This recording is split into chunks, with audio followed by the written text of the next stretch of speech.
তো আগে থেকেই আমরা ক্রুজের টিকিট বুক করে নিয়েছিলাম, কারণ ওখানে গিয়ে গভর্নমেন্ট শিপ পাবো কি পাবো না সেই চিন্তায় আমরা আগে থেকেই প্রাইভেট ক্রুজ বুক করে নিয়েছিলাম। তো সবাই তাই করে।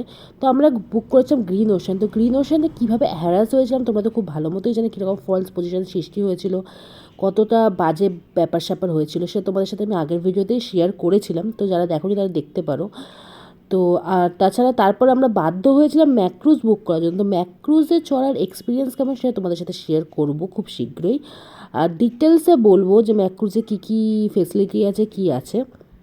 আর এখানকার বলা যেতে পারে সবথেকে এক্সপেন্সিভ, সবথেকে লাক্সারি যদি কোনো ক্রুজ আছে সেটা হচ্ছে ম্যাক্রুজ। তো তিনটে ক্রুজই আমরা চলে এসেছি, নটিকা, ম্যাক্রুজ আর গভর্নমেন্ট শিপ। তো তিনটের মধ্যে কোনটা আমার বেস্ট লেগেছে আর কোনটার এক্সপিরিয়েন্স কেমন ছিল সেটা তোমাদেরকে ডিটেলসে শেয়ার করব। তো আশা করছি ভিডিওগুলো দেখলে তোমরাও জানতে পারবে যে তোমাদের কোনটা বুক করা উচিত হবে।